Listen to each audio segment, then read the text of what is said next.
ఈ గొడ్లవల్లేరు ఇన్సిడెంట్‌కి సంబంధించి ఒకదాని తర్వాత ఒకటి అనేక విషయాలు బయటకొస్తున్నాయి. నిన్న రాత్రి అర్ధరాత్రి ఒక్కసారిగా హాస్టల్‌లో ఉండేటువంటి 300కి పైగా ఒక 500, 600 మంది ఆడపిల్లలు బయటికొచ్చి ప్రొటెస్ట్ చేయడం, ఎజిటేషన్ చేయడం, ఈ రకమైనటువంటి అన్యాయాన్ని మీరు ఖండించండి. మాకు జస్టిస్ జరగాలి. 1 వీక్ అయింది మేము మా మేనేజ్‌మెంట్‌కి చెప్పి. వీళ్ళందరూ కూడా బాత్రూముల్లో ఎవరో కెమెరాలు పెట్టి, హిడెన్ కెమెరాలు పెట్టి వీడియోలు తీసి మేము స్నానం చేసేటువంటి వీడియోలు తీసి బయట అమ్ముకుంటున్నారు. విజయ్ అనేటువంటి వ్యక్తి వీడే చేశాడు. వీడి గర్ల్ ఫ్రెండ్ ఉంది మా దగ్గర ఒక అమ్మాయి. ఈ అమ్మాయి ద్వారానే ఇదంతా చేయించాడు.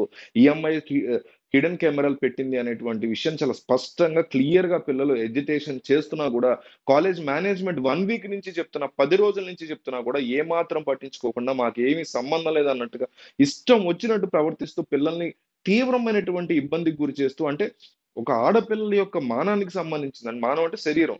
బాడీకి సంబంధించినటువంటి అంశాన్ని ఇంత ఈజీగా ఒక కాలేజ్ మేనేజ్‌మెంట్ తీసుకుంటదా? దీన్ని ఎట్టి పరిస్థితుల్లో యాక్సెప్ట్ చేసేటువంటి విషయం లేదు. ఒక పార్టీకి సంబంధించినటువంటి వ్యవహారం గాదు. దీన్ని రాజకీయం చేయకూడదనేటువంటి కోణంలో మనందరం ఆలోచించుకోవాలి. సో, ఈరోజు ఆంధ్రప్రదేశ్‌కి సంబంధించినటువంటి హోమ్ మినిస్టర్ ఇంకా అక్కడికి ఆవిడ వెళ్తే బావుండేది. ఈ పాటికి పిల్లలతో మాట్లాడాలి. ఎడ్యుకేషన్ మినిస్టర్‌గా నారా లోకేష్ వెళ్ళుంటే బావుండేది. వీలైనంత త్వరగా వాళ్ళు ఎళ్ళాలని కోరుకుందాం. ఎందుకంటే చాలా పెద్ద మ్యాటర్. ఇది చాలా మైన్యూట్ చిన్న మ్యాటర్ కింద వీళ్ళు తీసి పడేయడం అసలు కరెక్ట్ పద్ధతి కాదు. అట్లాగే ప్రతిపక్ష నేతగా ఉన్నటువంటి జగన్మోహన్ రెడ్డి గాని, ఆంధ్రప్రదేశ్ ముఖ్యమంత్రిగా ఉన్న చంద్రబాబు గాని, వీలైనంత త్వరగా వెళ్లి అక్కడ ఉన్నటువంటి విద్యార్థులతో మాట్లాడితేనే వాళ్ళకంటూ ఒక భరోసా వస్తది. వాళ్ళు కాకుండా మీరెవరో వేరే కైండ్ ఆఫ్ మినిస్టర్‌ని పంపించడమో, లేకపోతే అధికారులను పంపించడమో, పోలీసులు ఇది కాదు. వ్యవస్థ పట్ల ఎవ్వరికీ కూడా నమ్మకం లేదు. అక్కడ ప్రతిపక్ష నేత గాని, జగన్మోహన్ రెడ్డి గాని, లేదా చంద్రబాబు నాయుడు గాని కుదిరితే ఇద్దరు గూడా డిఫరెంట్ సందర్భాలు కావచ్చు. ఎందుకంటే వీళ్ళు రాజకీయం చేయకుండా బతకలేరు కాబట్టి డిఫరెంట్ సందర్భాల్లో అయినా సరే బాధ్యతాయుతంగా మొన్నే దిగిపోయినటువంటి కుర్చీ నుంచి దిగిపోయినటువంటి ముఖ్యమంత్రిగా బాధ్యత తీసుకొని జగన్మోహన్ రెడ్డి వెళ్ళాలి. ఇప్పుడు ముఖ్యమంత్రిగా కూర్చున్నటువంటి బాధ్యత తీసుకొని చంద్రబాబు నాయుడు వెళ్ళాలి.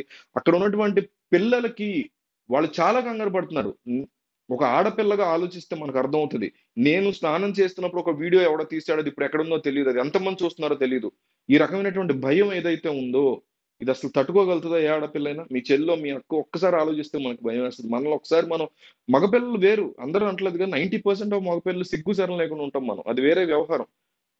అందరికీ కాదు. కొంతమంది వాళ్ళు మనలో కూడా సిగ్గుపడేవాళ్ళుంటారు కాదంట్లా. కానీ ఆడపిల్లలు అసలు ఇలాంటి సొసైటీలో పేట్రియాటికల్ మెంటాలిటీ నుంచి పెరుగుతున్నటువంటి సొసైటీలో ఏ చిన్న తప్పు జరిగినా ఆడపిల్లల వైపు వేలెత్తి చూపించేటువంటి ఇలాంటి సొసైటీలో ఒక ఆడపిల్ల ఈ రకమైనటువంటి 300 మంది ఆడపిల్లల బాడీకి, శరీరానికి, స్నానానికి సంబంధించినటువంటి వ్యవహారాన్ని డైరెక్ట్‌గా హిడెన్ కెమెరాలో అంటే ఆ పిల్ల అక్కడికి వెళ్లి ఒక్కొక్క ఆడపిల్ల అక్కడికి వెళ్లి అంటే అటాచ్డ్ బాత్రూమ్స్ ఉండవు కాబట్టి వేరేగా కామన్ బాత్రూమ్స్ ఉంటాయి కాబట్టి అక్కడికి వెళ్లి స్నానం చేసి వాళ్ళ రూమ్‌లోకి వస్తుంటారు. అంటే వెళ్లి బట్టలన్నీ మార్చుకొని, బాడీ క్లీన్ చేసుకొని, మళ్ళీ వేరే బట్టలేసుకొని ఇక్కడికి రావాలి. అంటే ఈ మొత్తం గూడా ఆడియో ఇట్లా రికార్డ్ అయింది వీడియో.